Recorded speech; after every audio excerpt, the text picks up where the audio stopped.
What is up, guys?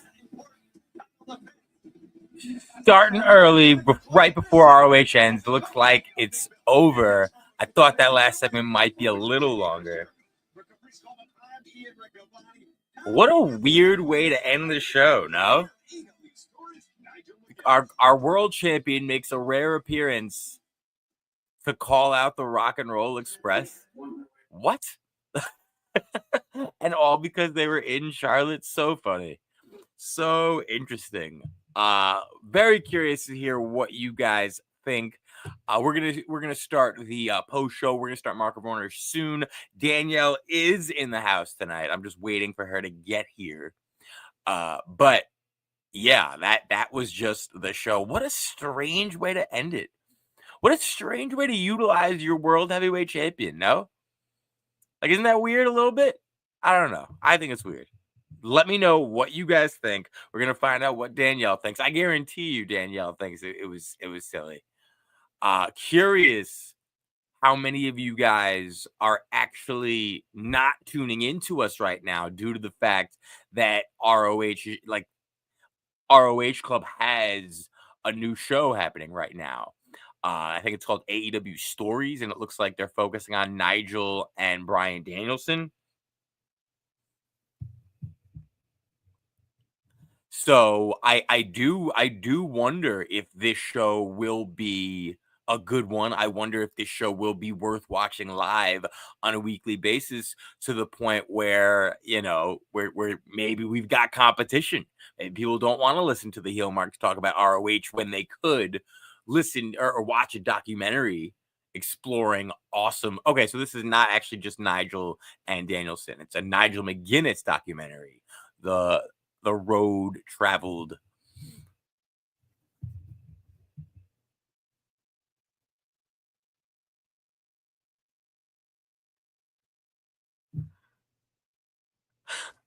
Sorry, guys. I'm giving Danielle directions on how to get here right now. Danielle's trying to figure out where she is. So Danielle will be joining me soon. But yeah, ROH tonight was not a bad show.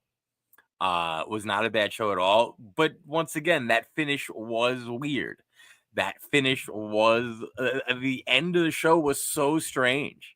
Like, if you were gonna have Jericho do that, if you were gonna have your world champion show up and, you know, kind of just call out a local legendary tag team, which, I mean, I can't imagine that's gonna lead to anything crazy. So yeah, like, I would have put that in the middle of the show. I maybe would have opened the show with that, to be honest. Open it up with your champ, a big name. Open it up with the like closing the show with Rock and Roll Express telling you how happy they are to be there.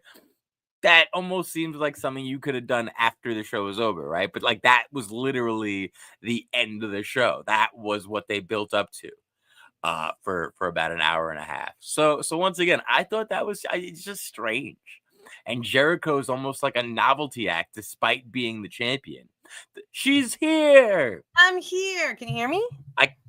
Now I can hear you. Oh, goody. I completely agree with you, by the way.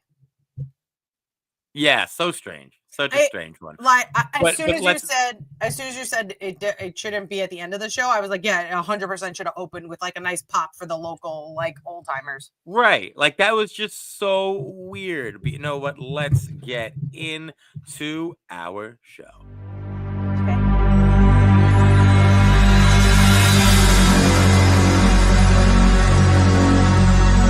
Ladies and gentlemen, the show is about to start in 10, 9, 8, 7, 6, 5, 4, 3, 2, 1. Not just smart, they heal more. They're not just smart, they heal more. They're not just smart, they heal more. They're not just smart, they heal more. That is right, ladies and gentlemen, fans and friends. We are back once again. I am the custodian of charisma, the ophthalmologist of optimism. She is the sultan of sarcasm and the sorceress of sass. I am the ghost. She is the coat. I am Brady. She is Danielle. Together, we are the best friends in all the land. We are the Heel Marks, and this is Mark of Honor, everybody's favorite Ring of Honor post show. Talking about Ring of Honor TV, which we just finished watching. Tried to start off with a little bit of a watch along later, but I faultily expected that main event segment, the closing segment of the show, to be longer, maybe have a little bit more action. It was a bizarre way to end what I thought was What a weird very way. good. A very good episode of Ring of Honor television. But yeah, the closing of having our Ring of Honor world champion, who we never see on the show. Granted, he has been showing up the past few weeks, so we'll give him props. But is he really feuding with Rock and Roll Express right now? Is that what's happening? Or was that just a Charlotte, North Carolina spot? Now, did you think it was a good show because it was only an hour and a half? I mean, it didn't feel like it an felt hour and a much half better paced, in my opinion. I thought it was very well paced. But I didn't feel I didn't even feel like it was like, I know what you're saying, like an hour and a half. You like the show not to be that long, whatever. But like, I felt like we got a lot of action. No, we definitely got a lot of action. I think there was 100%. like 8, possibly 9 matches, and they showed us an old match also. And me and you don't have to harp on it anymore. The people who watch the show obviously know how we feel about the insistence on giving us a flashback match every single week, despite how much action you're giving us. Like, if you were only giving us 5-6 matches, if you only had an hour show, then maybe I get it. And I suppose there's an argument to be made, considering the show was an hour and a half with that. Right. But once again, I don't get it. Like, I don't know who's tuning in to Ring of Honor on Honor Club to watch a random grab bag of matches chosen for us by ROH, smack dab in the middle of a show that we've chosen to tune into to see the ROH talent of today. But here I am harping on it when we said we weren't going to do it. Now I behave. But like, I thought we got good action. We saw a lot of the Ring of Honor regulars that we enjoy seeing. Let's get started with somebody that me and you were both big fans of. We saw Blake Christian on the show. Love seeing Blake Christian. I love Blake Christian so much. Anytime he's on anything, I'm just like for it. Like, he's so great. I love watching him. The thing I love most. I'm sorry. No. I was just gloating, like blabbering. Go ahead. I was just gonna say the thing I love most about him is that his ring set, his move set.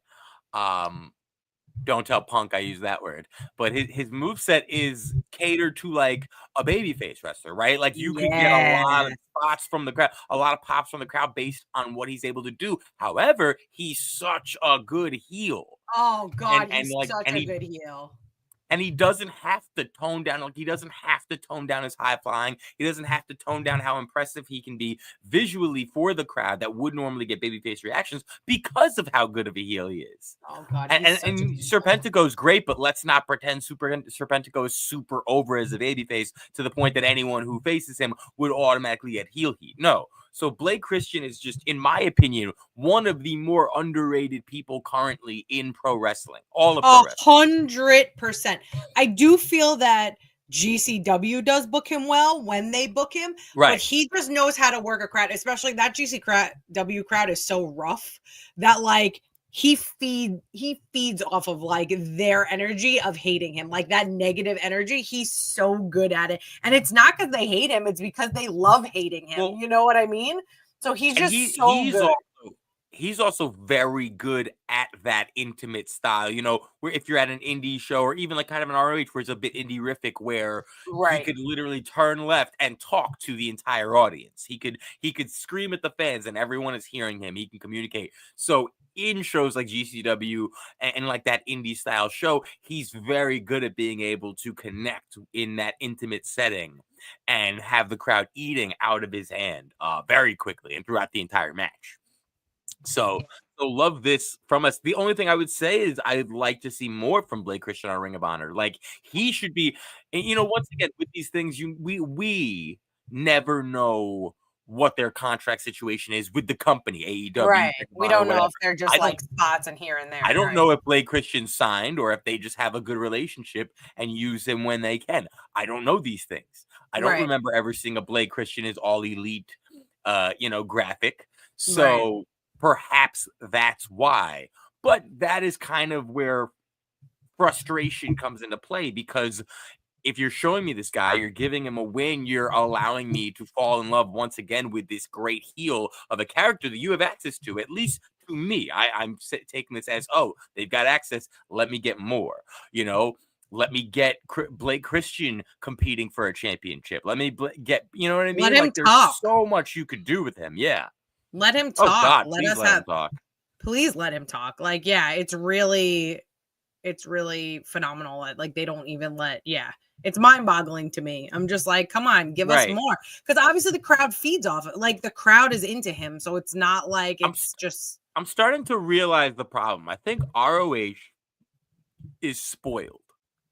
ROH has so much talent. So if you see someone like Blake Christian, they don't feel the need to, oh, well, man, we got to get this guy on TV every week. We got to give him a mic. We got to give him wins. We got to push Blake Christian, because you can look to your left, you can look to your right in that locker room, and you're going to stumble upon amazing talent similar to Blake Christian that they also don't use every week. Johnny TV, somebody who's been a world champion in every company he's ever been with other than WWE prior to this. And yet this is the best. AEW uses him sporadically, mostly in comedy. It's just, and I could go on. So that is frustrating when you want to see commitment to a wrestler, commitment to a story, commitment to elevation, because let's be honest, Ring of Honor is more comparable to NXT. Correct. As far as comparing to the other companies. Right. We've talked about, like, we get nervous when we start liking someone on ROH because we know eventually they're just going to move up to AEW and we're never going to see them again, aka Kyle Fletcher. Like, we're so excited. We're like, somebody to watch. And we're like, and now he's gone.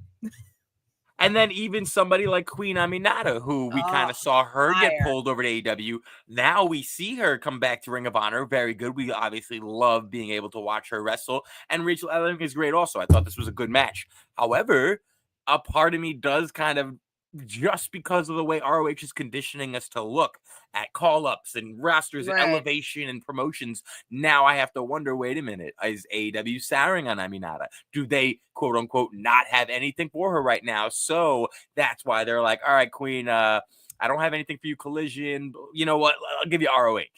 So, one of those things where it's like, we've seen so many good things from her. If ROH is going to use her, hello, Athena doesn't have a challenger, so let's get her over there. Don't just give me Don't give me elevating enhancement matches for Queen Aminata. Not that Ellering is an enhancement talent, but let's I know what you mean. Get her over. Yeah, this was a spotlight for Aminata and how great she is. I am obsessed with Queen Aminata. She comes in and I just light up. She's the queen. Like I love her so much. I love watching her wrestle. I love everything about her, from her gear to her entrance to I'm obsessed with her. Obsessed.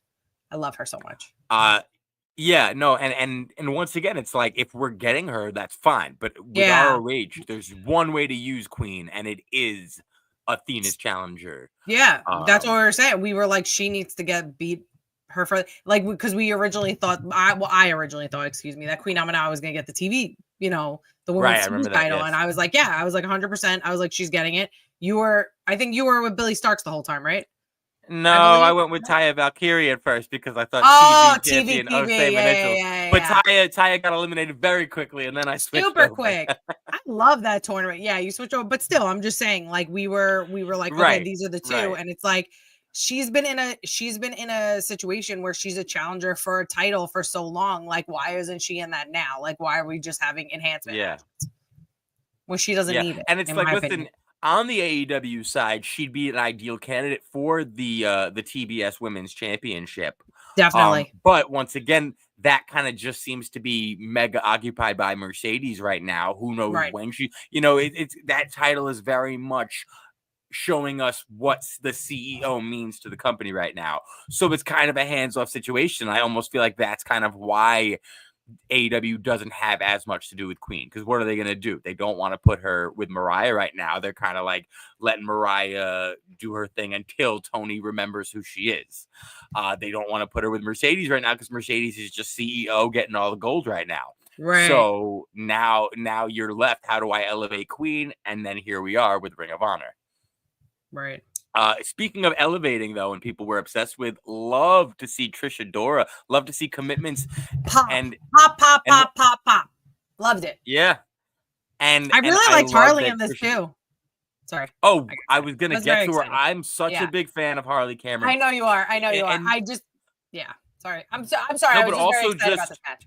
Go ahead, sorry. No, 100%. But like also, I'm a big fan of when we can see improvement, being able to watch. Harley gets better and better all the time. And there's so many things she's instantly been good at, like such as character work, such as talking, promos. I don't know if anyone follows her on Instagram, but she's been making songs for her upcoming matches. So she's right now playing a guitar and has a song talking about Mariah May. And it's very funny. I don't know exactly when it happened, but over the past few weeks, it seems Harley switched over into the babyface role. We talked about that possibility a few weeks ago. And so, and that's perfect for her. Because it doesn't seem like they're giving her that many wins. So honestly, you might as well make her a babyface. Let the fans want to see her get wins as she's getting beat, and eventually that can lead to something, as opposed to if she's just a heel, fans want to see get beat and she just keeps getting beat. That's just not as hopeful for her, Right. And I'm a huge fan of Trish Adora. Obviously, you know that. I've been a big fan of her forever. So I was happy for this opening match. I was happy with Harley being the person. Harley doing the handshake, and she was just like, all right. Yeah, and she shook her out. I was like, this is so silly, and I love her. But yeah, every time she's on, she just keeps getting better and better. And as you always say, maximize your minutes. And I feel like she definitely maximizes her minutes and uses social media and uses other things to always get herself over. And I really like that about Harley. That is actually, credit where credit is due. That is actually a very famous JR phrase, which I use all the time because I love it so much. Yeah, but yeah, Harley's Harley is extremely good at maximizing her minutes, and she reminds me of people like a Hurricane, who don't need to win, don't even need to be big parts of the segment, but they know how to make a moment count. They know how to know, okay, I've got 2 minutes on the mic. If I do this, if I look like this, that's going to be memorable. And Harley's great at that. Also, Harley has convinced me that all Australians are hilarious. Like that, like between her and the Iconics, like this, like, and they remind me of each other, and perhaps it's just because all Australians are hilarious. Right. Yeah. I don't know. I think there's just something about them which I really think is fantastic. I don't know. Like, I just really, she doesn't take herself too seriously, which is really good. Right. And she has no problem like making herself look silly and then getting herself over with facial expressions or silly things that she does. And I really like that about her. She's obviously a beautiful woman. Her introduction to wrestling, when she first started getting involved in wrestling, I believe she was actually like performing someone's theme song. I forget who. Might have actually been the Iconics, now that I think about it, or somebody in TNA. But like, she was kind of an accomplished singer before deciding to throw herself into wrestling. So a beautiful woman, extremely talented. It would be easy for her to take herself a little seriously, or for her to not want to lean into being the butt of jokes, making herself look silly, saying, hitting on an openly gay wrestler like Anthony Bowen's in the ring. You know what I'm saying? Right. These are the things she has no problem. She gets it. You have to go all in. And eventually your time will come.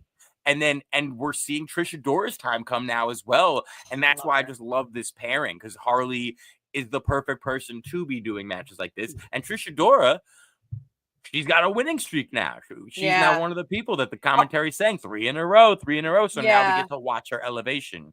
Harley's kind of the thorn in her side, and it's kind of like that. Yeah, I'd love to see I'd love to see Trish work her way up to, because, you know, like I said, normally in Ring of Honor, when they let us know, when they remind us about a winning streak, it does mean that they've got them circled for some sort of push. You know, they're I headed hope towards so. somewhere. I would love to see Trish Adora compete for the TV champion. Against Red Yeah, the Velvet. TV. Like, I'd Yeah, love to see. me I think that would too. be. I think that'd be a fun one. That'd be a We really did. fun one. And we did get to see Red Velvet in action with a proving ground match. Jasmine Howe, we got to see her again on Ring of Honor television. I like her. I like this. I do not like it when champions don't have contenders. But commentary did do a good job of putting over Layla Hirsch as a potential challenger. Right. Again, the only thing is, like, I feel like I've seen Velvet beat Hirsch multiple times recently, so I almost don't really know, like, what they're doing if they decided Layla Hirsch is actually going to uncrown her. Because if that's not, I don't really understand why that's continuing to be a challenger. It's like they Right. keep I spinning never the wheel and it understand. keeps falling Right. on Layla Hirsch. Yeah. Right. And it just keeps going back and forth. And it's like, so what are we doing with Layla Hirsch? Like, why is this? But, still like, they happening? were trying to, but they were, like, dedicated to elevating Layla Hirsch, it seemed, for a minute, you know, plugging her and Diamante in Right. that big match. So I get it, but I also just don't buy Layla Hirsch as a believable contender. They haven't done it for me. It's not like me just saying, oh, she won't win. You know, it's so start and stop, hot and cold. There's no real commitment to the trajectory. So it's tough for me to buy in. But Red Velvet's doing a great job as I champion. love Red And Velvet. she's really bringing that, like main champ energy, despite, of course, we look at Athena as the Right. champion 100%. of the Oh, yeah. division, but Red Velvet's still right there carrying herself as, I don't care. I'm not going for Athena right now because I have my gold, but I could take Athena out. That's the vibes I'm getting from her. Oh, 100%. She's standing her ground, and I friggin' love it. 100%. Speaking of standing ground, not hard for him to stand his ground because he's so big, but Beefcake Boulder, a rare singles match. Yeah. For one of our Iron Savages, and a rare moment where we don't see the Iron Savages come out as a group. I was okay with it. Was wondering why they chose to do that this week until I kind of noticed, I'm like, oh, wait, they're giving Beefcake a shot as a babyface. Like, you know, we've been talking about how Iron Savages, that heel turn, like, shouldn't have happened, has been botched from the start. Weird ass heel turn. Like, these guys are much better as faces. Perhaps, you know, they didn't want to just ditch the calling fans low T meat riders yet. So they're like, you know what? Let's keep them in the back. We'll let Beefcake go out there do it. I love Beefcake as a babyface worker. Me too. I think he's a really good babyface worker, especially against Griff Garrison, who has a punchable face. Very punchable face. You so really punchable. Want to see that face. So you want to see punchable. Punch him in the face and then cut his hair against his will. No, not the hair. That's so disrespectful. But that hair is part of the punchability of him, bro. That's so disrespectful. You don't touch. But his hair makes me want to punch him. Like his hair is part of it. His face. Give him a different haircut, his face wouldn't nearly be as punchable. But that hair really does it. I don't think that's true. Anyway, I do think with like this match where Beefcake's able to throw him around. Oh, yeah. And so, like, it was fun seeing the fans get behind him and watching him showcase the fact that he is one of today's more impressive big men. You know, the quality of the big men of today has changed. Like, you rarely see a big man that doesn't have at least a little bit of agility, a little bit of versatility in the things they're able to do. Almost every big man the size of Boulder has a little cruiserweight in them, has a little luchador in them. Right. And Beefcake's no different. And so it's very impressive when you see him gain steam and then boom, drop that big physique on someone who, and once again, I love it when wrestling is believable. Like, I was very scared because you never know. Like, this seemed like a weird matchup, and you don't know if they've decided to push Griff. And all I'm thinking is Beefcake cannot be losing to this guy just because they're not committed to them right now. But like, no, Beefcake, he should. All you have to do is throw your body on Griff, and Griff can't get up. That's it. Yeah, he just puts his foot there, and Griff can't get up. He could have just fallen on, like just taken a nap, and he would have woken up the winner. Like, but yeah, I'm a fan of this. And it has me curious as to what's going on. What's next for the Iron Savages? I do think they should remain face. So hopefully this is a sign that they're kind of going to be silently switching back to the overside. Also, the other side. Also, we've seen a lot of tag teams switch to heel side recently. So you don't really need the Iron Savages as heels. Like, not that you did when they made it, but like faces. They're good as they were good as baby faces. The heel turn was dumb and unnecessary. yeah. But like we've got the infantry as heels now, and they're doing a great job. I love them as heels. I love so them as heels. They're perfect. No, them joining STP was such a revelation. Like, STP's and it's benefited all of fire. Them. STP's theme is fire. It gets me hyped. It gets me hyped. Yeah. It definitely gets me another group that I think should be baby faces. I'm happy that they're heels because we've added in the infantry and Trish, and that is way more beneficial to all of them. So now I'm okay with it. But I also feel like Shane Taylor doesn't really lie when he talks. When he cuts heel promos, he's not lying. I'm always there like, man, this guy is right. Right. They kind of like now they're starting to cheat a little more, but like before they didn't really need to, they were kind of getting wins on their own. Lee Moriarty is a champion. We've seen him win clean multiple times. So I easily think Shane Taylor Promotions could be a fantastic babyface stable, but I'm loving them as a heel. Let's talk about them ending the winning streak of Gates of Agony. Gates of Agony were undefeated in Ring of Honor, I believe, majority of last year, if not the entirety of last year. But here they are starting the year off with a loss. But I love that Shane Taylor Promotions cheated to get the win. Yes, if I like you're that. A heel stable, cheat. You need to cheat. Protect your opponent. When all else fails, cheat. And we saw the infantry treat. So it's not just like it's the entire group getting chances to shine, chances to maximize their minutes. The infantry had to show up for a minute, but boom, made their impact felt. We know this entire stable is not to be fucked with. And shouts to Caprice for pointing out, he's like, did you guys see this big win? And this isn't even the tag team of STP. Right. The infantry is. So look what these guys are doing. Like, I thought 100%. That was brilliant. The commentary team, like, I wasn't behind Caprice for a little bit, but like like the past couple of months, like I'm really behind this commentary team. I really feel like they really do their research and put these, because it must be hard because like you have like things like WWE where like it's pretty much the same people over and over again. So you know what to say. You have to think of semi-fresh things to say. But here you have like a lot of times local talent, or you just have this mishmash of people having matches. So you have to find a connection to show why these people are fighting each other, or why one is winning over the other, or this and that. So I think they're really good at their job, and it's really a great execution. And I think that's something that goes hand in hand with it being a bit of, and I know I use this expression a lot, I don't want anyone to think it's negative, but an indie-rific experience. That's what I get from ROH, which is very similar to an indie show. And because of that, that means these guys, Caprice and Riccaboni, who've been in this business for how long, but also on a smaller stage, they know these wrestlers. Right. They're familiar with them. They 100%. Relate to them. Even if they just met them an hour ago, an independent wrestler on the scene grinding, they want to do whatever they can to help them. And we heard today a couple of Caprice's students were on the show tonight. So this is similar to when Booker T is calling NXT and we see him get a little bit more passionate with people like Roxanne and people he's trained, people who have wrestled at his promotion. So with Caprice and Riccaboni having these connections to the talent that they get a chance to put over and educate us about and introduce us to them. I absolutely love that they give a fuck.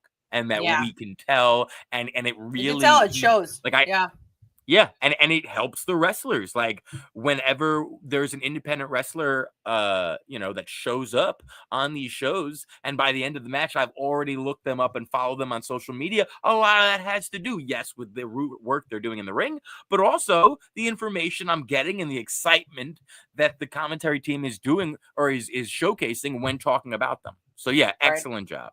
100%. Couldn't agree more. I almost said couldn't agree. I know we're going to agree about MXM. I fucking I love love them, these Maxim. guys. They're I so love good. them. They're so fun. And it's become a trend, and honestly, sometimes I understand it, but it's become a trend to hate on former WWE wrestlers who come to AEW with a similar, if not the exact same gimmick as they had in WWE. However, in this case, WWE squandered that gimmick. Barely ever got to do anything with it. You know, they gave them like a YouTube series, which was hilarious. WWE never like put it over, promoted it on the main show. Never really did anything with them. There's no reason that these characters and this gimmick should have just been laid to waste because WWE didn't know what they had. Right. So I'm so happy they were able to put their own twist on it and revive this amazing gimmick. Oh, 100%. It's been, yeah, why not use it? What if it works? Like WWE just dropped the ball with it and they got to roll with it over here. So it's perfect. I'm not shitting on them because people just also love to hate. Like, I'm so over, like, obviously, like, I hate on ROH sometimes, but it's because I know they can do better. It's not because I want to right. It's because I know we could do better. We could do better, and we watched ROH before, and we know that they're better. They can be better, and they choose not to be, and that's what frustrates me. But other than that, I'm just over the hate. Like, unless, like, I don't know, Coco Cabana shows up. Also, it does need to be said that, like, if this show was called anything else, our criticisms wouldn't be there as much because we're trying to hold them to the standard of Ring of Honor. Ring of Honor is one of our favorite independent promotions. They've given birth to thousands of future Hall of Famers. We used to go to their shows all the time, and locally here in New York.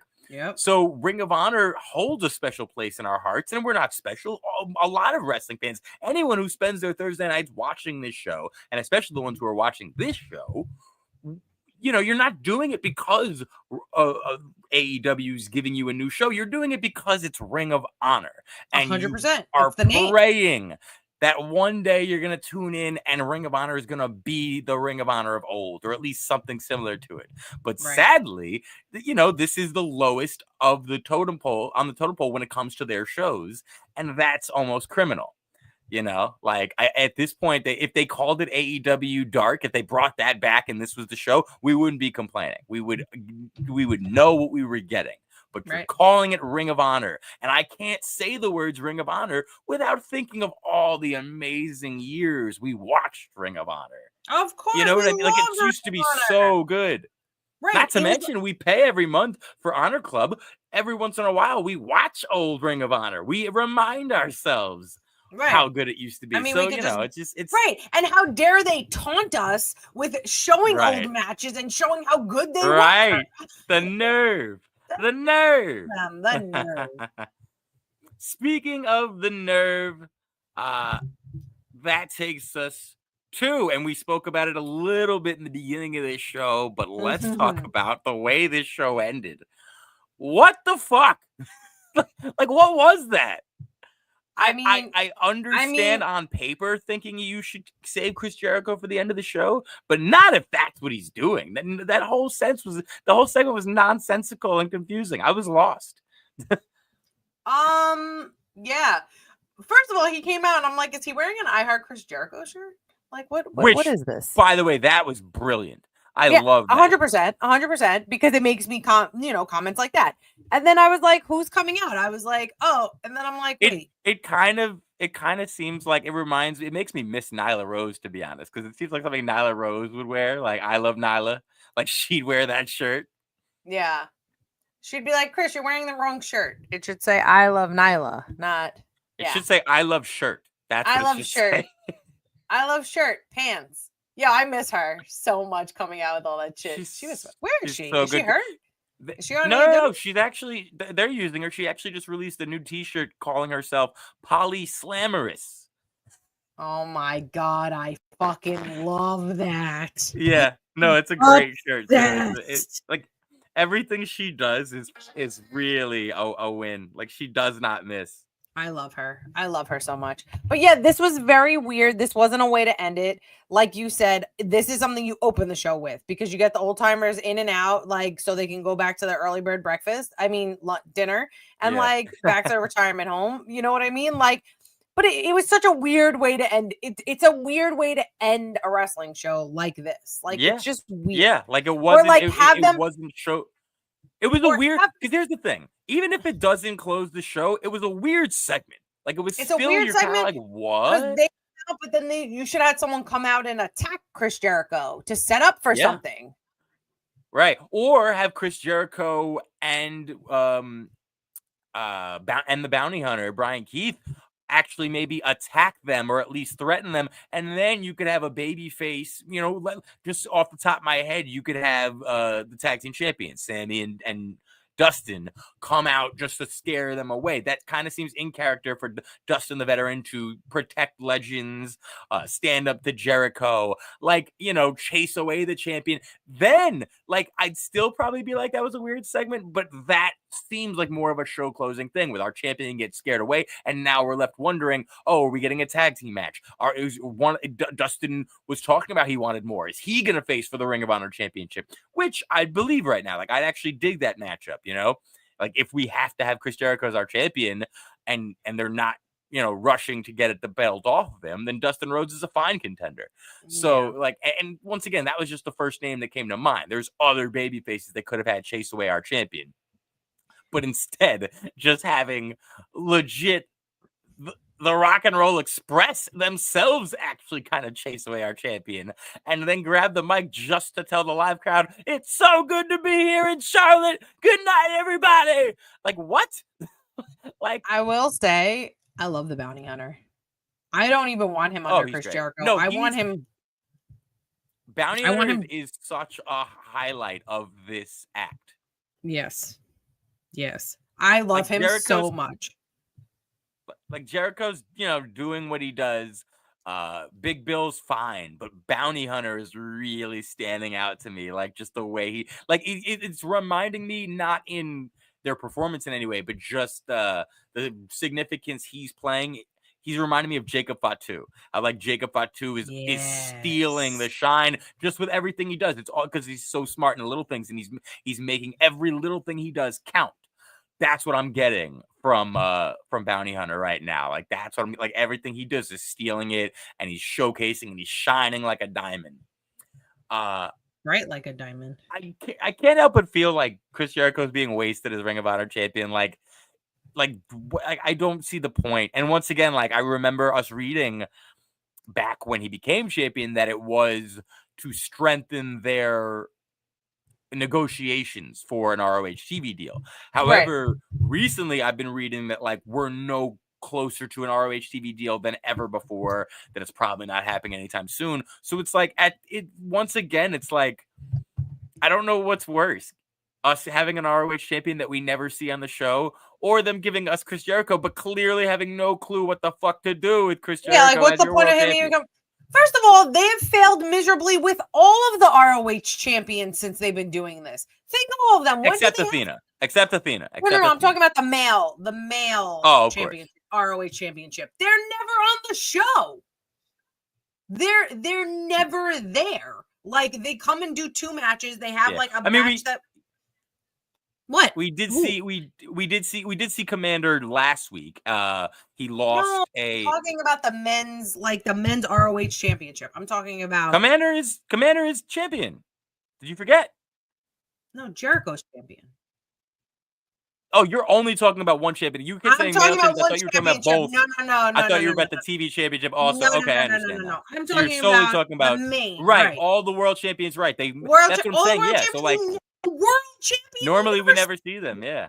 Right. It's so stupid. And when they are the world champion, they're people we want to see. We want to see Mark Briscoe. We want to see Eddie Kingston. We want to see these people. Hell, to be honest, I don't mind seeing Chris Jericho, because Chris Jericho is the biggest name ROH has access to on your average show. You know what I mean? And Chris Jericho is the type of character that's going to get heat from the live crowd. And not everyone does that in Ring of Honor. Let's be real. Like, not everyone makes that crowd get loud and boo you just for coming out. Jericho can do that. So I'm hoping yes. next weekend, right? What weekend is it? Next weekend, when we are at GCW, Chris Jericho shows up and fights Matt Cardona. This is what I'm hoping. I don't think that's gonna happen. I want that to happen. I'm gonna manifest That'd that. be cool. You think they're gonna have they're gonna fight the same person in the same arena? They're gonna fight the same. Chris Jericho and Matt Cardona are gonna fight each other for the ROH Championship in Hammerstein, where they just did that. Though, is what I'm saying. 100%. They just did that, though. Yeah, but they're gonna let the GCW people win this time, not like last time they did GCW. Remember when they did GCW show there and every OG GCW member lost? Yeah.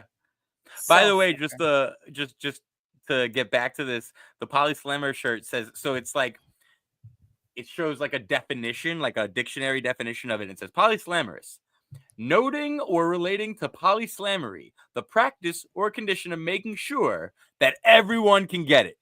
And everyone can get it is in caps lock. I love this shirt. It's so good. I'm buying it.